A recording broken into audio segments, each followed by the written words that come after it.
Welcome back, everybody. We are jumping in with the second part of Brandi's origin story. We have left off where her and Jason have moved to Oregon, and they are going to make a fresh start after leaving a very toxic and controlling situation in California. You won't want to miss today's episode.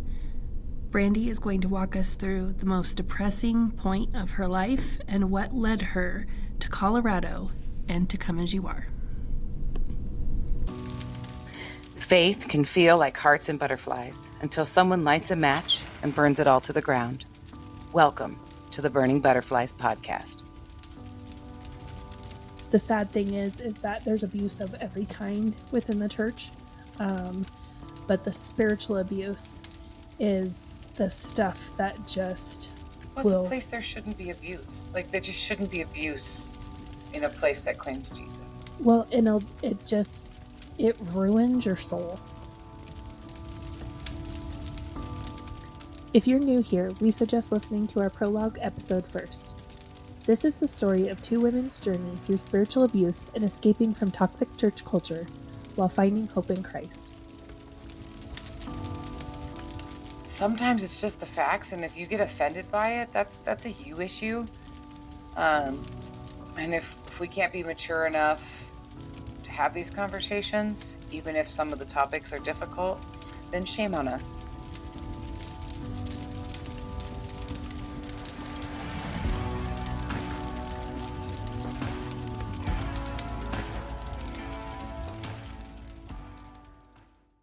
We were a deadhead, then we were part of this really controlling group. Now we are business owners.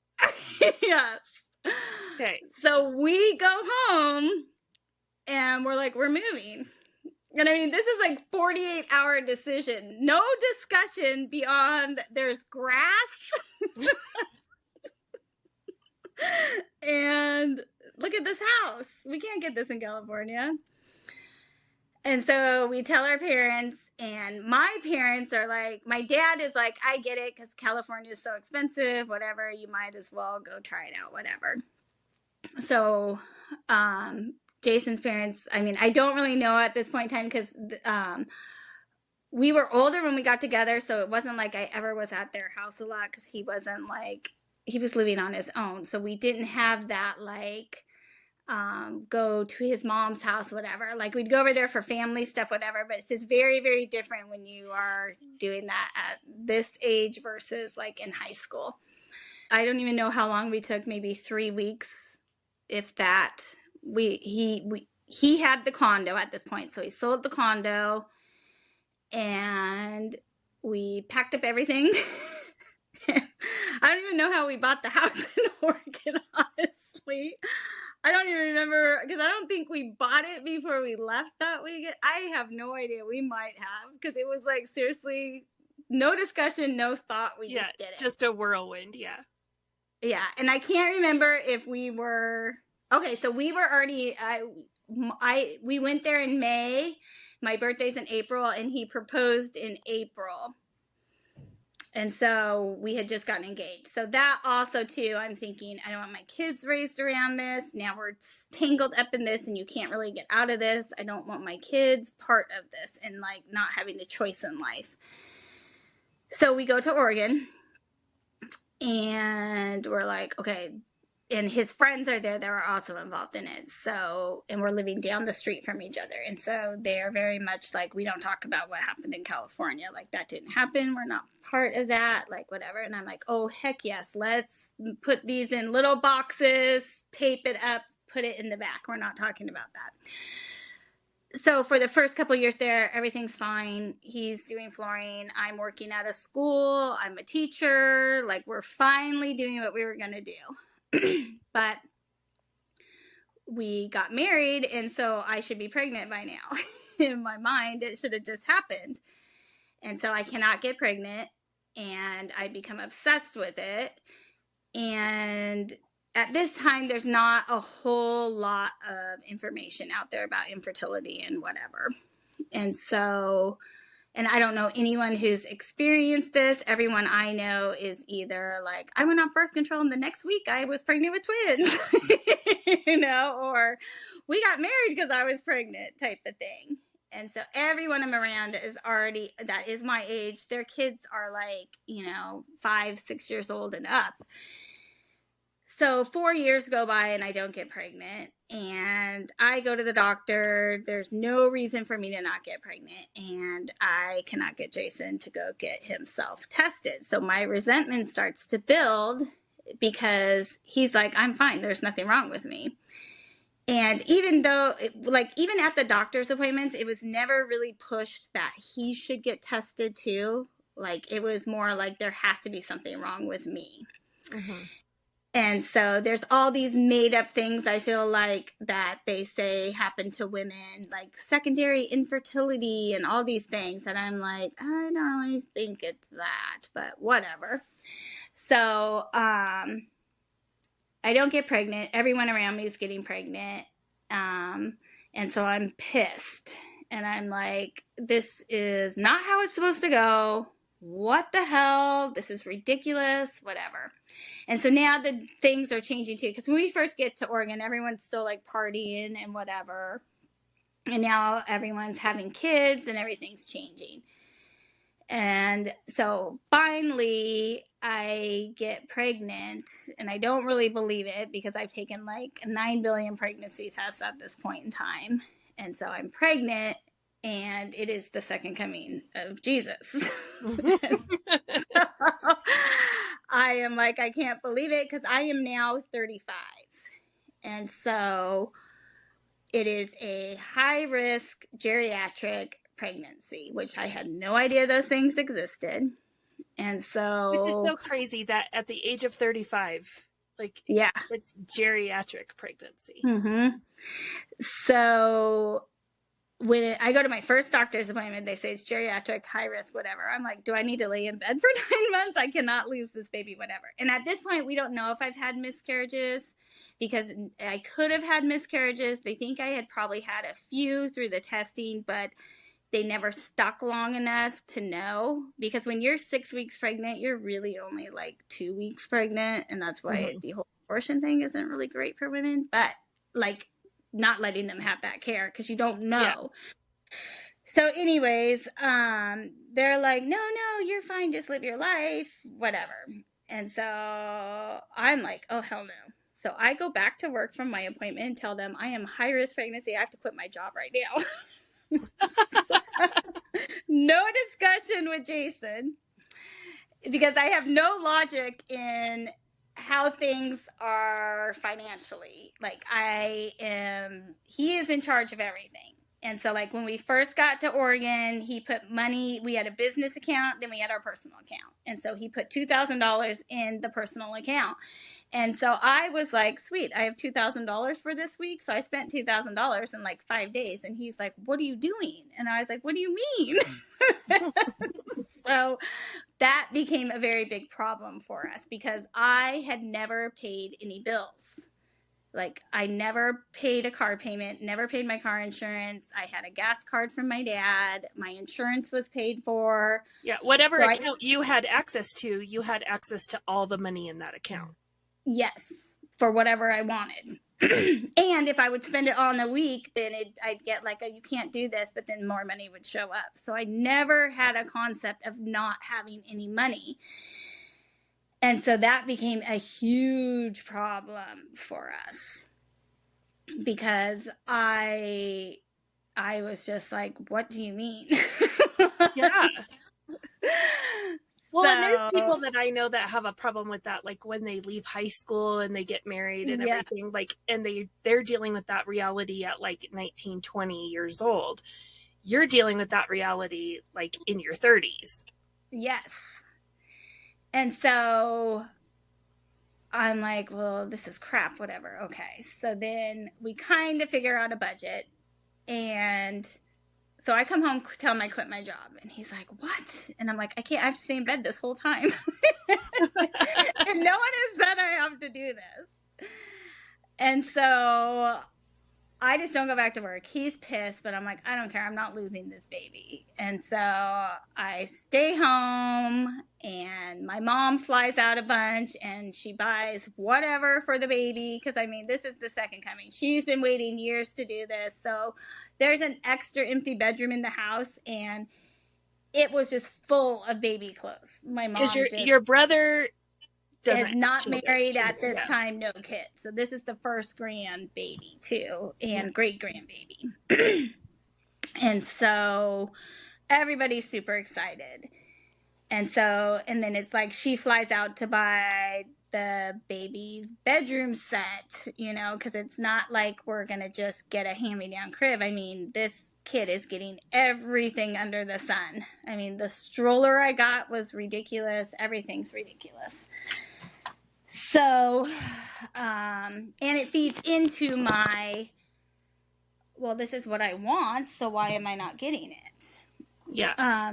Because also I'm at home. I have no friends now, really, because all my friends are at work and they're teachers, so they can't like be texting me during the day. And we're texting at this point in time, but not like we do now. So I lose because touch you with got all to pay those for each and every one of those text messages Yeah. at this point in time. And then my other friends that have kids, their kids are like in elementary school and stuff. So they're either working part-time or they're just busy with different things. Or they have toddlers, so they're going to library time and doing all those things you do. So I have no one that I'm really friends with. I mean, I have like friends that we like hang out on the weekends and whatever, but not like day to day. So I am watching tons of reality TV shows, and this is the era of like the mommy reality shows. So everything I see they have, I'm like, I want. Why can't I have $1,000 stroller? What do you mean? He needs $1,000 stroller. He needs an $800 car seat. Like, I don't understand what the problem is. And so then my mom just buys me whatever I want. So, at 6 weeks, my mom starts sending stuff the second I find out. But it was before 20 weeks. Something is wrong. I feel something wrong. I don't remember if I was spotting. I don't think I was spotting, no, because that was more with Joey. But I think I was getting really, really sick. Like I couldn't stop throwing up. And I had really bad morning sickness with Johnny, like all day long throwing up constantly. So I go to the ER and I go by myself because I'm thinking that it's like a really bad stomach bug and I'm pregnant, so they're going to do something. And so I get there and they do an ultrasound and they're like, well, I'm not far enough along to go up to maternity. So I'm in the ER and they do the ultrasound and they're like, well, we don't even know if this pregnancy is viable. So you're just going to have to wait here and see, and we'll do this. And then the doctor will come in and talk to you. And so I'm like, crap. I'm like, well, what if it's not viable? And they're like, well, there's nothing you can do. Well, my mind is, well, if I was wanting an abortion, you wouldn't let me get an abortion at this point in time. So why aren't you going to save the baby? You know? Yeah. And so it must have been 20 weeks. Yeah, because I think 24 weeks is viable. So I think I was at 20 weeks. They weren't going to save the baby, but I couldn't have an abortion if I wanted one. So I was like, could not get off of that. So the doctor comes in, and luckily they're like, there's still a heartbeat. You're fine. We're going to give you this medicine. We think you have whatever that gnarly morning sickness that I don't know what it's called. They're like, that's what we think this is. So they give me the medicine, go home, and the medicine makes me super tired. So it's a good thing I quit work because I'm just tired the rest of the pregnancy. So after that point, everything's fine. So then I give birth, and it is traumatic because you don't know what it is. I don't care. Like if you have a 5-hour or 25-hour, it is just insane what your body goes through, and you're not prepared for it. You cannot be prepared for it. So which Jason's mom happened to be out visiting, and I had a doctor's appointment and I said I hadn't feel him move. So they hooked me up to all the stuff. And then they're like, we're going to induce you.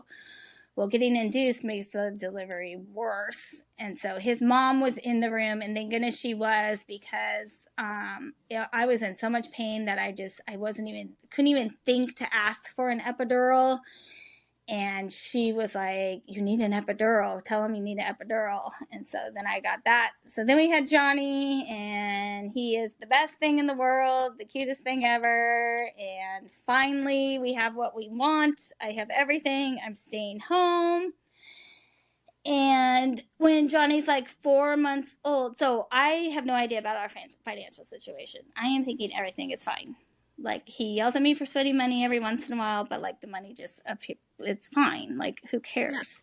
Yeah. So I'm still living like I was living before. Well, he starts telling me, we got to be careful. We got to be careful. We got to be careful. Well, he goes to Havasu with my brother for a weekend, and he hurts his back.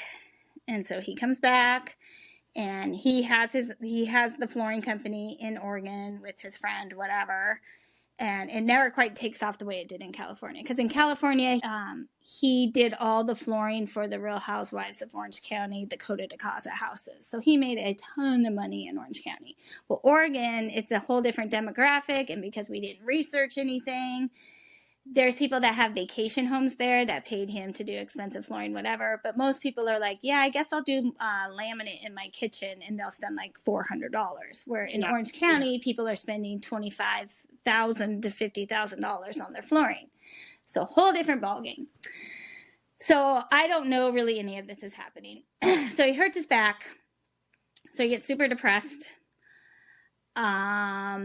He doesn't really go to work. He sends his guys out. He doesn't really go check the jobs. Him and his friend aren't really getting along well. And I'm just annoyed that he is mad about hurting his back, because he won't take any medication because we don't do drugs. And so it's pissing me off, because I'm talking, he won't even take Motrin. So I'm super annoyed, because I'm like, you got to do something. Just take something, whatever. So we fight about this. So my mom says like, oh, well, why don't you and Johnny fly out? We'll pay for you guys to fly out. So I'm like, I'm going to California. And so there's, it's no discussion, whatever. And so I fly out.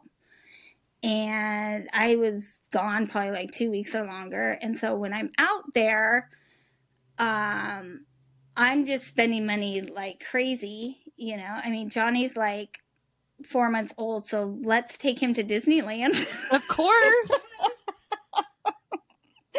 And the beach and, all these things. And so, and my mom and I are like, what we do together is shop and spend money. You go to lunch, you get your nails done, you go spend money. And so I'm like, I'm spending money. And I have access to stores that I haven't had access to forever. And so Jason's calling me at night, and he's like, quit spending money, quit spending money. And so I'm like, shut up, we were at the outlets. It wasn't even that much money. So I go stay at a couple of my friends' houses. And so then when I go there, then I spend even more. And so he's freaking out on me, and he's never freaked out like this before. And so I'm like, what the hell is this problem? So eventually I fly back to Oregon, get there, and I'm home for like a day or two. And he's like, there's something I need to tell you. And I'm like, what? He's like, the house is going to go into foreclosure. Excuse me?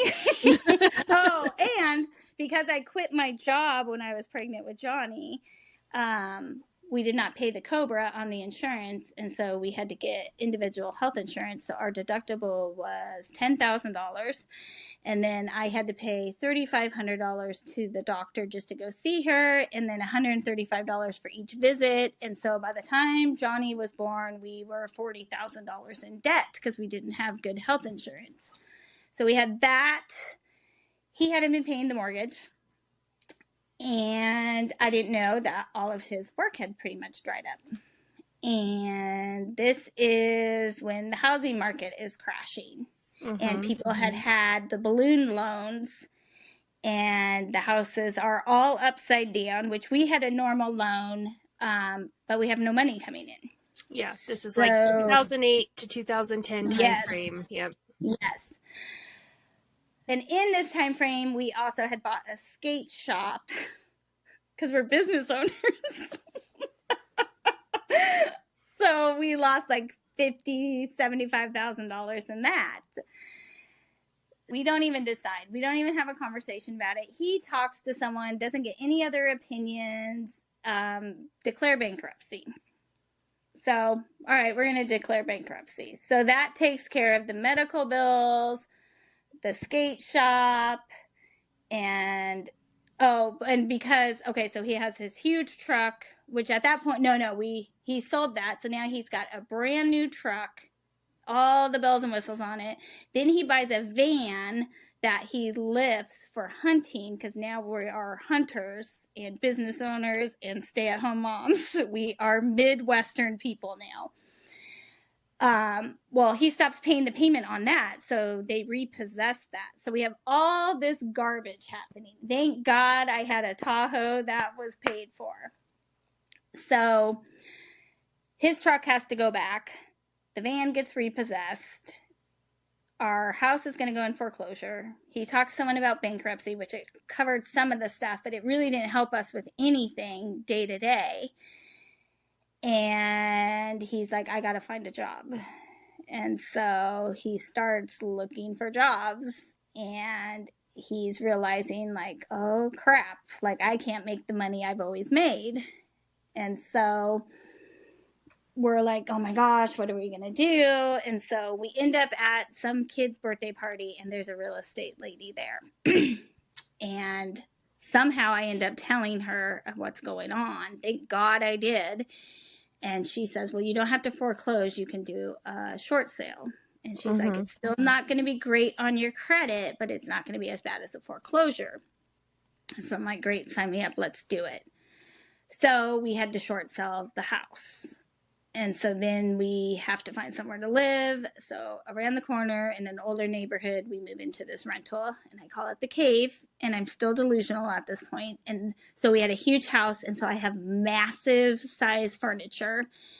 And it early 2000s massive furniture. Yeah, like that natural wood. Because I'm Midwestern now, even though I'm still on the West Coast. I think I'm in like Montana is what I think I'm doing. So it's all very cabiny, huge pine furniture. So I don't want to get rid of it. So we're moving into this cave, and we're going to shove it all in there. So then I find out I am pregnant with Joey right when all this is happening. So I am dirty pissed off, because how am I pregnant? They told me I was never going to get pregnant again. Johnny is not even 2 years old. He's in diapers. We have no money, no insurance, no jobs. What the heck are we going to do? I am pissed. So when I find out I'm pregnant, I call Jason and I say I'm getting an abortion. And I felt terrible when I said it, but honestly, I didn't feel that terrible, because what the hell are we going to do? And so he's like, you can't do that. And then he's like, well, maybe we should. And like, it was just a disaster. Well, my neighbor is part of a church. Me looking from the outside, her life is thriving. She's got 2 little kids, and one is Johnny's age, and then she's got one that's a little bit older, but they're toddlers. She's stuck at home. Her husband works, so she's getting involved in this church that's around, like, right behind our houses. So she invites me to a mom's group. So I go. She knows I'm pregnant, and at this point, I'm not filtering anything or pretending. I am my normal, raw self. So I'm F-bombing her with, screw this, I can't believe this happening. We are having conversations about God. So my mom had always told me that I can talk to God. God hears us. We always had that, like, you can talk to God. Someone does not need to intervene for you. And so I've always talked to God since as far back as I can remember. And yes, most of my conversations were, I hate this place. Why is she making me clean my room? And stuff like that. And so, and I've gone to a private school where, you know, we prayed, did all the things, whatever. But I've never been part of an evangelical type of church. And so, and did your family like go to church on Sundays growing up? Yeah, we did not go on Sundays, but it would be like you didn't have to go every Sunday as long as you went sometimes, and if you were just donating some money, you were good, you know. Okay. So like, but I went in my high school time. People would go to youth group. We weren't the youth group of like the millennial youth group. You went because you wanted to work in the nursery type of thing. And so at Saddleback, if you wanted to serve, you had to be part of things. And so I wanted to work in the nursery. And so we would go and participate in things, but the youth group didn't have the feel of the youth group. The early 90s is not the late 90s youth group. Like you weren't doing the super fun things. It was like a Bible study type thing. So I didn't like that part because I just wanted to go in, like, it was just like you wanted to get to the point where you could go work in the nursery. Yeah. And so I was involved in that. And then we would go to things, because like you would be able to go to Disneyland, Knott's Berry Farm, and, you know, it's Saddleback. It's a huge church. So, and it wasn't that big at that time. Like it's not the Saddleback of even 15 years ago. But they still had money, and you're still going and doing fun things. And like they're not doing VBS out of a kit for 6th graders. You're getting to go do something cool. So it's the Disneyland church. So everyone participated in that, but we were not the families that served at those churches. No, you like would just go occasionally. Yeah. So church was never like it was almost like, well, you get it at school, you go do this, and the most important thing was you gave money, so you're fine. Like the money was the key component. So I just never really thought about it, whatever. But there was part of me that wanted everything to be good. I didn't want any bad in my life. And I felt like I had done so many bad things that when I had kids, I was going to make sure that we weren't doing any bad things. So I'm watching this woman and she's like, come, and I'm thinking, oh my gosh, like I've done a lot of bad things. What are they going to think?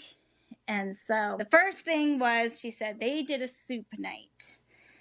And so it was part of their pantry, and like it was on Wednesday nights, and you would go, and it was a very, very small building. So there was like a kitchen and like an eating area off the kitchen. And then there was just like a couple little rooms where they did like Sunday school classes.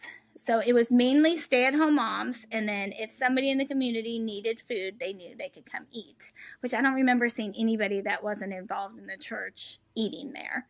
And where we lived, it was still an affluent place. Like there's not really homeless people. So they basically just made food for the stay-at-home moms once a week, which at the time it was great because we're like, sweet, we don't have to cook. And so, but the culture there too was like the husbands weren't really around at all. Like I don't remember a lot of husbands being there.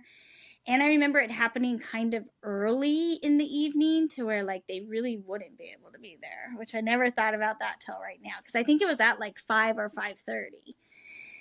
And maybe I'm remembering wrong, but I remember there being like more retired type people and then a lot of stay-at-home moms.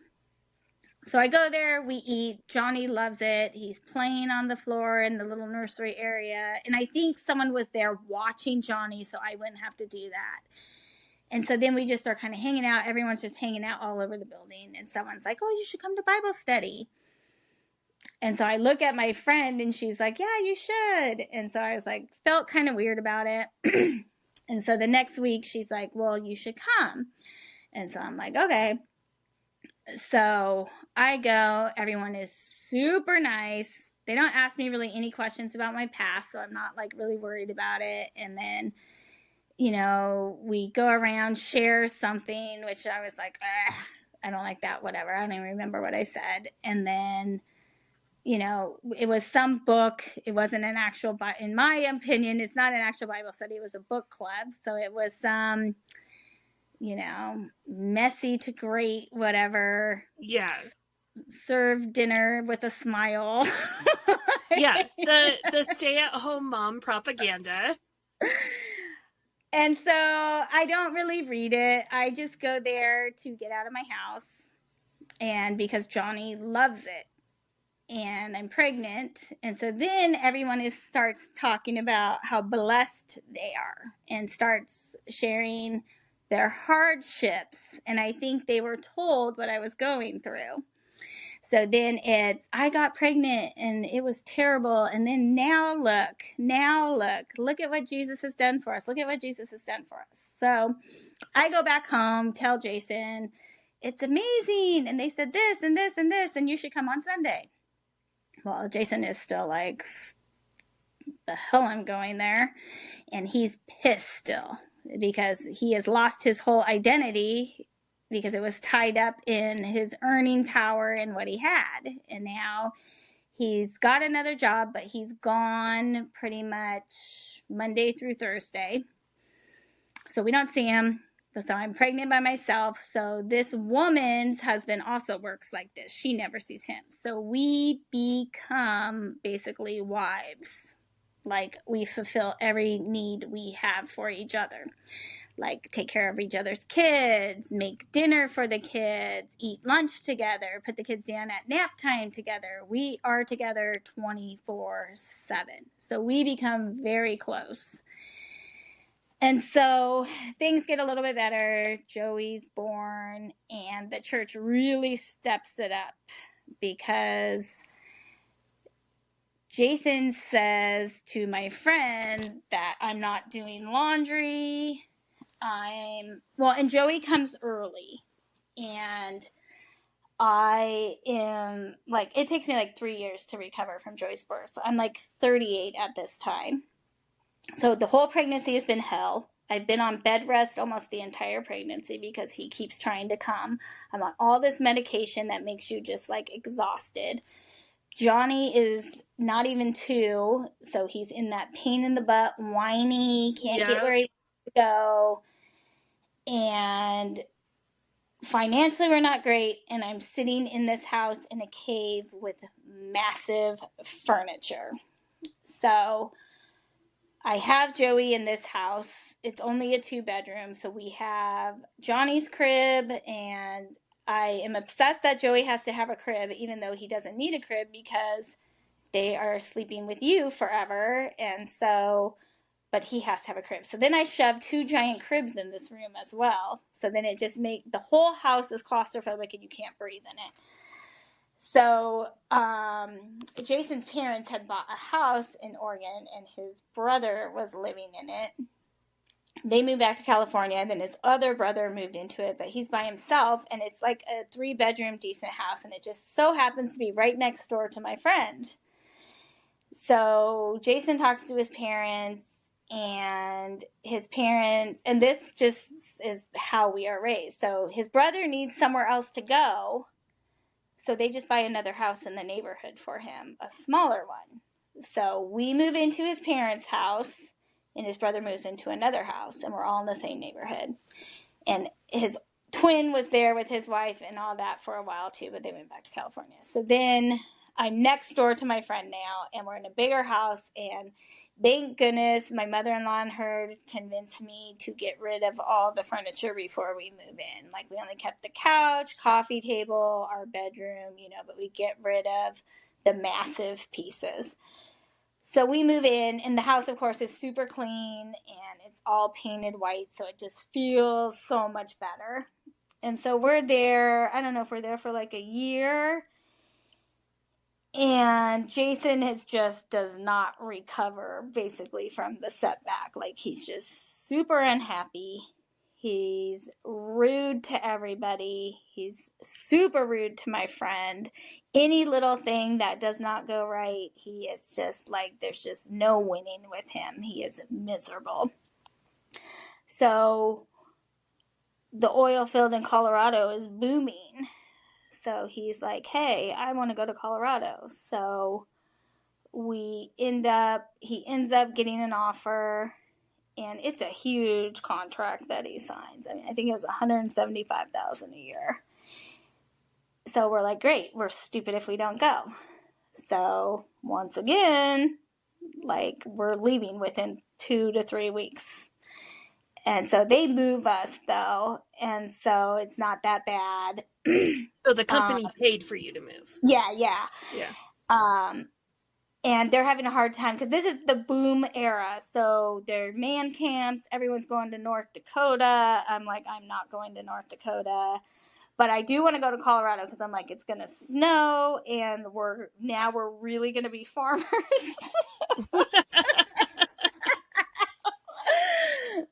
So we don't even know where we're going. I don't, and this is what blows my mind of how but even coming here, I don't even think it through. So I don't look at a picture of where we're moving, nothing. I don't use the internet really at this point in time in my life. I'm not on there looking for things. Like, I don't do Facebook really beyond posting pictures of Johnny, but it's still kind of a pain to do it at this point in time. So I don't Google things, nothing. He says we're going, so I'm like, all right, it's going to be better. The contract's huge. We're going back to the lifestyle we used to have. Let's go. So we load up the kids. See you later, Oregon. Wipe my hands on my pants, and we're done with you. And really, I mean, it's just like, I talked to people for a little bit. And I mean, it's hard when you move states, but like, we really don't have any contact with anyone from there. And so... And part of it was because there was some gaslighting that was happening and some red flags that I saw, and it's all tied into the church. But I still don't 100%. I'm blaming it on that woman I was really close to. That I feel like at this point in time, I've shared all my dirty laundry, hung it up for everyone to see, have women from the church coming in, doing my laundry, cleaning my house, bringing me food. They know everything. I am out there raw and open. They know we have no money. Someone provides Christmas for my kids. So I have left bare bones. And when we're getting ready to leave, I start finding out things that it's not perfect in her house. And so I'm highly offended that you have made me the pity party when it's not all roses over there. Yeah, I'm your charity case. Yes, and the way she would sell how amazing her husband was, and as a way to like dig at mine. Yeah. And then come to find out, that's not on the up and up either, but whatever. So I'm done. I'm done. I'm just done with this garbage. If you can't be honest, I'm done. So, because I don't really care that I've shared everything at this point. I just care that it's been used kind of against me. Like, you asked me, I told you, and I was honest, and now it's used against me. Like, Johnny was not dedicated because Jason was not part of this thing. I couldn't really serve in the church because Jason wasn't really all in. I look like a single mom when I'm there. They don't like that. It's very small. No one ever directly says it. But like at VBS, I'm fine to hold babies. So if you are a worker there and you need childcare, I can do that. So I end up doing that. And I make snow cones or something. I mean, it's a very tiny, tiny VBS. And I'm fine with it at the time, whatever. And I really don't see this when I'm involved in it. But I see all these other women, like, you know, doing the women's tea and retreats and serving in their pantry. And I am made to feel like I cannot do these things because my family is not wrapped up in a nice bow. Yeah. Jason does not fit the mold they are looking for. And he smokes and he drinks and tattoos, and it's just not what we're looking for.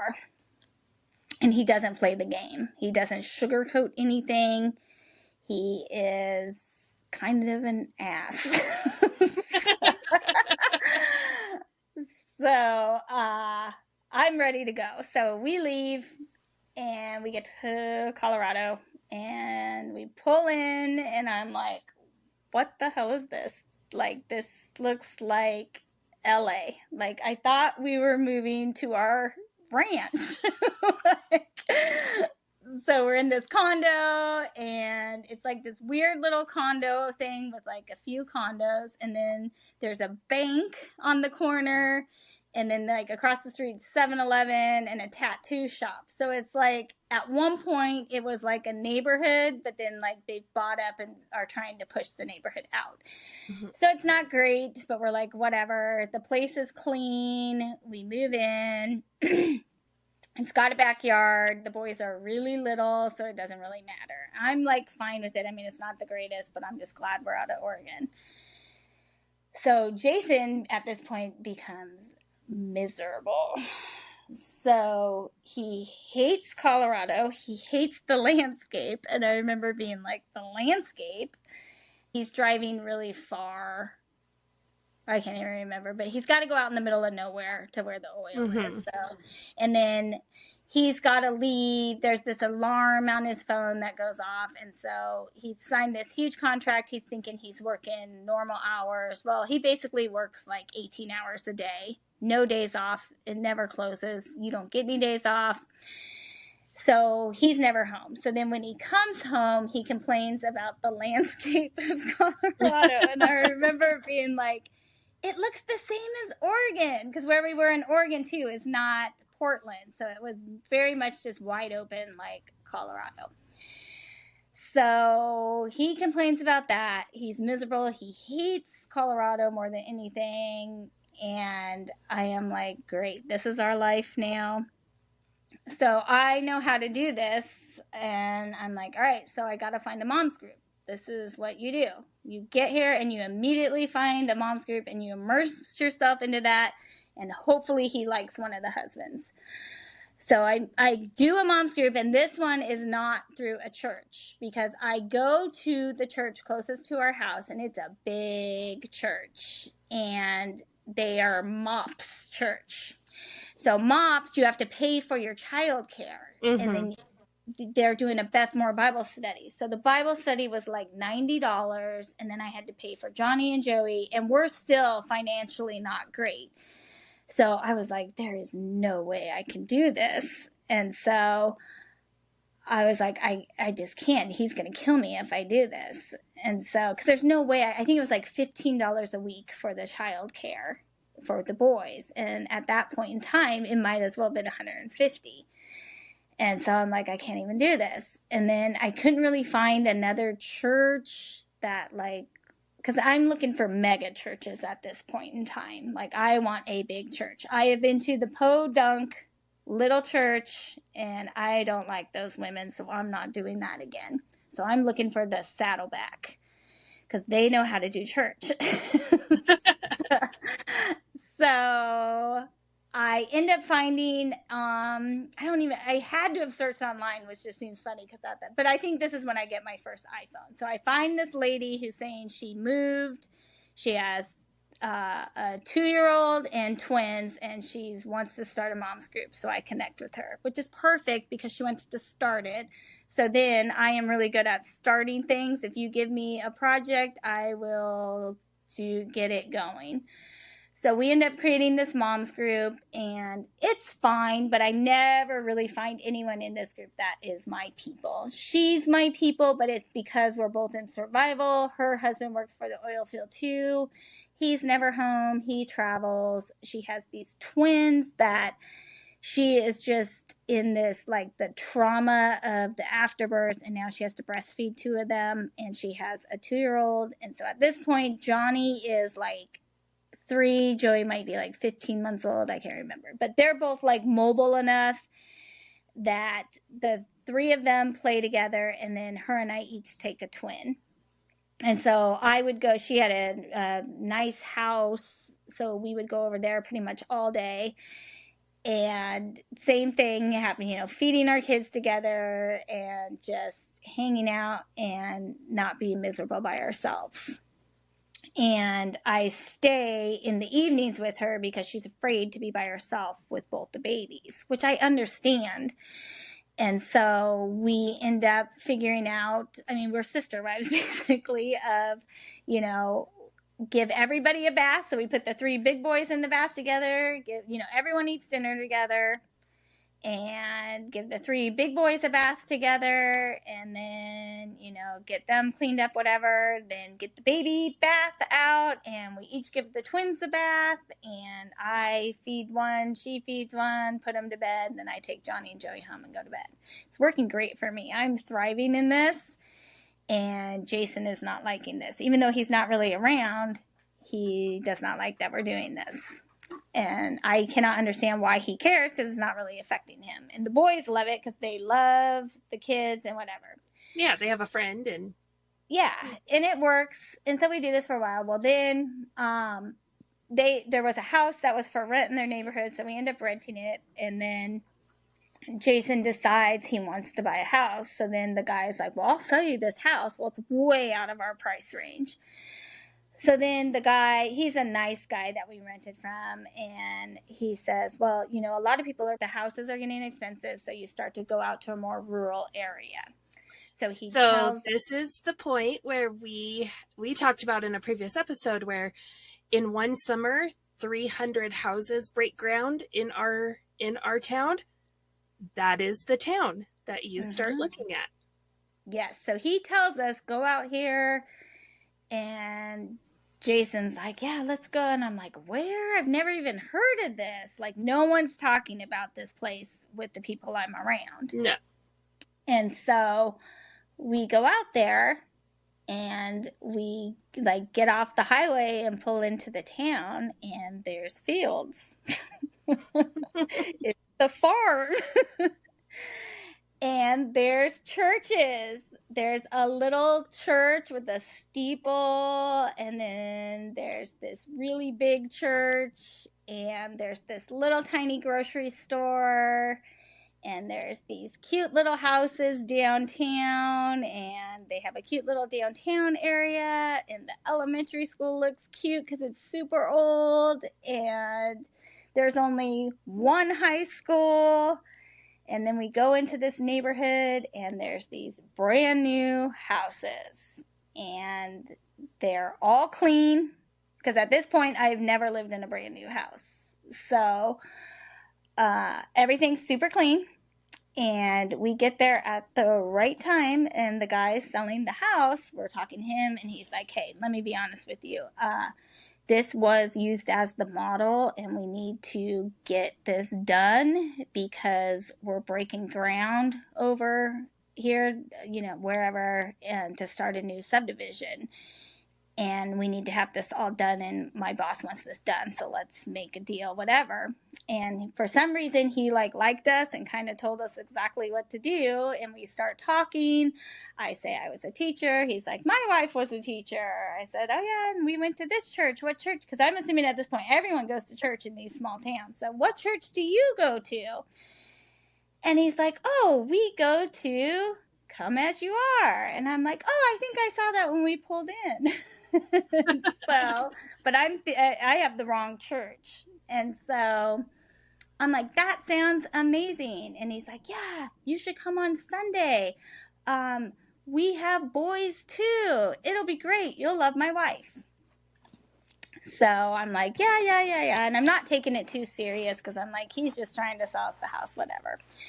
So we buy the house, and it's real quick escrow. Everything's really, really quick because they want it done because they need that money. They want to be like, this subdivision's finished. So we move in real fast, and we don't have a whole bunch of stuff to move either because we got rid of everything, sold everything.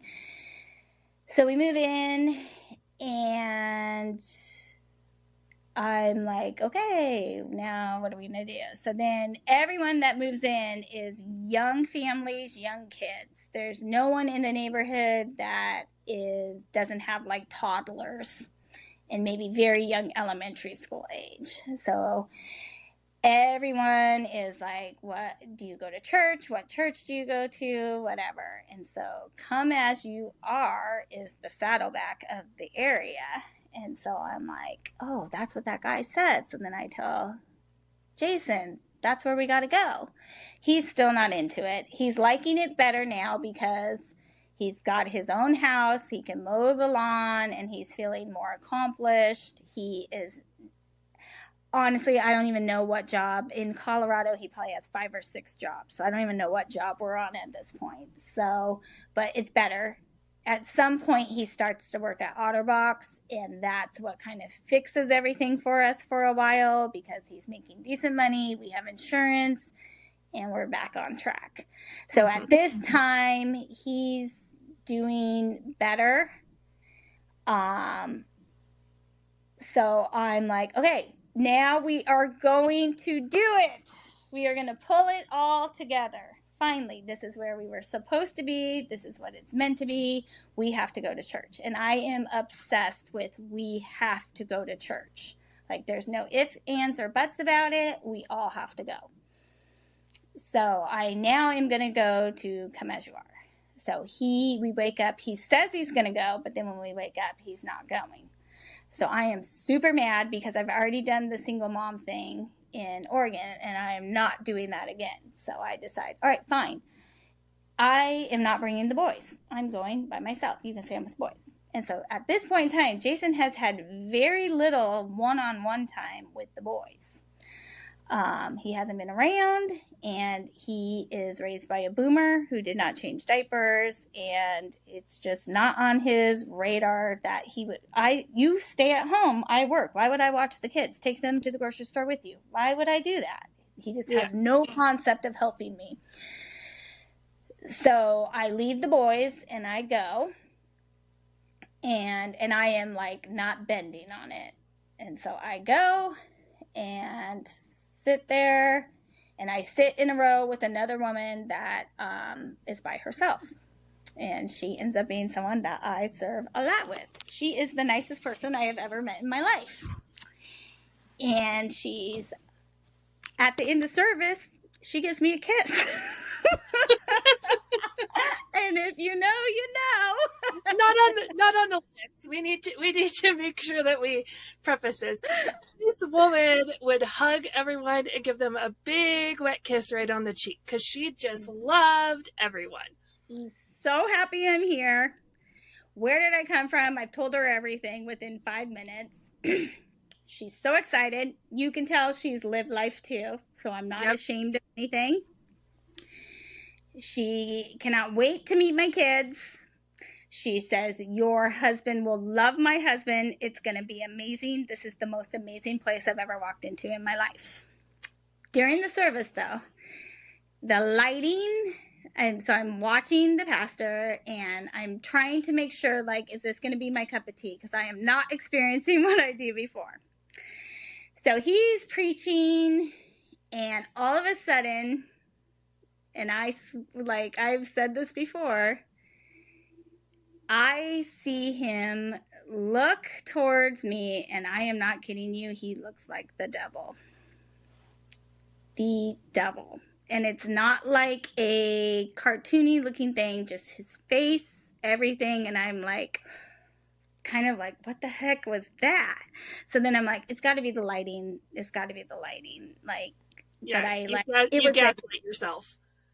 Yeah, and I really think it was like this is not the place for you. So the woman has been so welcoming, though. And then it's done, and they have mentioned, so this is like the 3rd week of May. So they mentioned that like women's retreat just ended. It was the most amazing experience. They may have shown some pictures on the screen. I'm sure we're all wearing our women's retreat. Yeah, everyone has on these sweatshirts, and I noticed them because think they're red, or they might have been brown. I can't remember. Those are the brown ones. Yeah. Yeah, I noticed the sweatshirts, but I don't know their women's retreat. I just think they're church swag, and I want it. And so they're talking about women's retreat and how amazing, and then they start talking about VBS, and this woman gets up to do like closes up, wraps up, and she talks about all the things that they do and that are going to be happening, and I'm like, oh my gosh, Saddleback vibes. Like, this is it. Almost like we learned how to do church from a kit from Saddleback. Mm-hmm. So I'm like, this is it, but it's a smaller version, so I know that I'm not going to have to jump through as many hoops to be able to participate, because I just want to participate. So I talked to the woman a little bit more, and she's like, come on Thursday and bring your husband, blah, blah, blah, like the whole thing. And so I leave, go home, and I'm on a high of like, this is it. I go tell Jason, and he's like, whatever, I'm not, like, whatever. If you want to do that, you can do that, but I'm not doing that. And so I'm super mad at him. We're arguing about it, and he just can't understand, like, why all of a sudden, because, like, in Oregon, we went to church, but it wasn't like this. Like, I wasn't, but also I didn't have both of the kids yet, and I was pregnant, so I didn't always feel like it, and I was on bed rest. But this, now the kids are not breastfeeding, they're eating solid food, they can feed themselves pretty much. Like, I am ready to rock and roll. And he does not understand, like, what this is, because I've never been like, we are doing this. So the next week I do the same thing. I'm like, well, if you're not going, then they're staying with you. I'm not dealing with taking them. And so he's not happy about it. And so I go, and the same thing, the woman sees me, and everyone else, like, is, oh, hi, like, just seeking me out, saying hi. They like my outfit. Where did I come from? Love bombing the crap out of you. Yes, and most of them are older. Like, I don't see a whole lot of people, like, that I think are, like, my age, because they're not in there. They're serving. So it's mainly older women. So I sit, whatever, and there's a big talk about VBS. And I think maybe someone got on stage to talk about it. I'm pretty sure someone did. And they did VBS the year before, and it was bigger than they thought. And this year, actually, I think it was the pastor did a big thing on how big VBS was going to be. So I'm like, well, I this is my thing. Like, this is it. The kids are big enough. We're doing VBS. So I signed the get to know you. Because he would always say, like, if you want to do this, put a V on it and circle it. Yeah. Put a V on your communication card to serve at VBS. Yep. Yeah. So I fill it out, circle it. And on Monday, I get a call from a woman in the office. So she's very chatty, very personable. Her and I start talking, and I'm telling her where we came from, whatever. And she's telling me they just came back from, I don't know where. I don't remember now. But, like, they were here, then they left, and they're back. I think it was Kansas City. Yeah. They had moved to Kansas City and came back, yeah. And so her son is older, probably elementary school. He seemed really old to me at the time, but he was probably like, I don't know, first or second grade. But at that time, that seemed like such a big kid. And so she tells me she is selling me this mom's group like no other, that I need to be at this mom's group, that right now the weather is nice because it's May and they're going to parks and I'm going to love it. And she's name dropping people and how many kids, and it's going to be perfect because almost everyone has boys and it's just the greatest thing under the sun. And so I'm like, all right, sign me up. When are we going?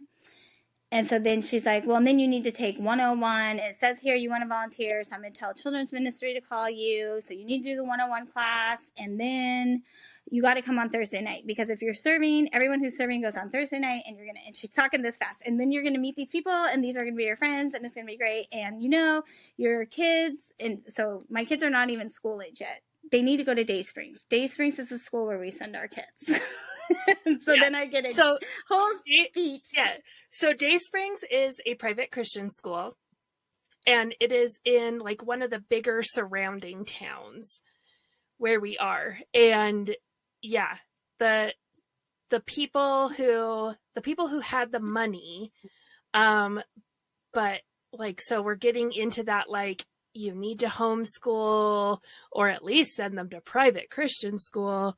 That's where we're coming from with all of this, like the church is pushing the private Christian school. Yes.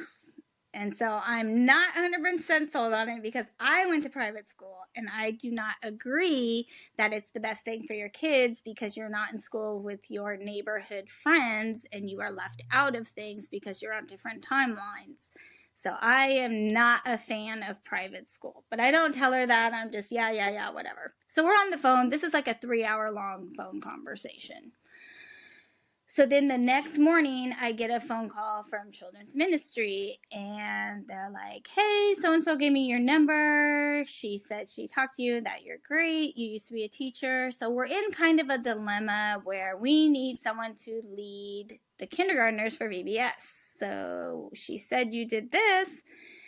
And so in my head, I'm like, wow, they're going to, like, I don't have to jump through hoops. They're just going to let me, wow, like, this is great. I don't have to do any extra.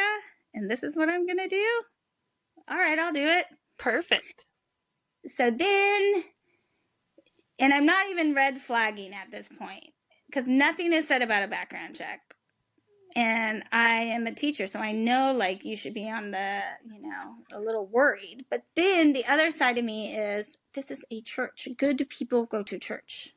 Yeah. It is the good people, so we don't have to worry about this.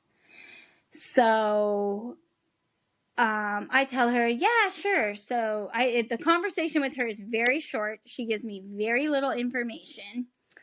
She gives me a phone number to the person that's going to be doing the pre-K part and says we can work together and figure out what we want to do. Great.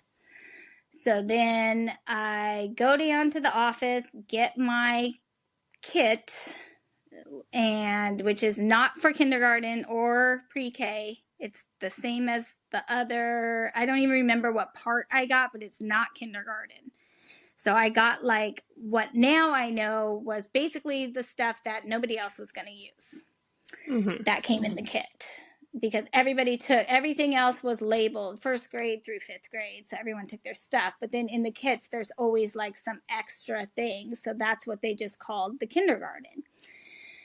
So I meet this person, the pre-K, who is a legend in the church. Oh, yeah. She is the preschool teacher. She had been a preschool teacher, like at an actual preschool. And then like when she got older and wasn't a teacher anymore, she just did preschool at the church, the preschool class of Sunday school at the church. And she ran it like an actual preschool, like sensory tables, story time, all the things. Yes. So her and I sit down and meet, and she is exactly like the first woman I met in the church. She gives me a big hug. She's super nice, super enthusiastic, wants to see pictures of the boys, asks why I haven't brought them to her. I mean, this woman truly did love my boys, and to this day, she really does love the kids. Yeah. She still will comment on Facebook of, oh my gosh, that's little Johnny. Look how big he is. Remember? Yeah. My kids are older and they have like their own social media accounts now. And like she has friended them. And like is always like, oh my gosh, you're so big. I love you. Yeah.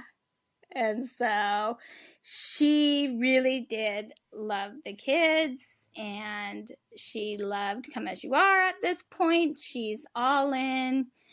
So we meet to decide what we're going to do. Burning Butterflies is a listener-supported podcast. Today's episode is brought to you by our amazing supporters on Patreon.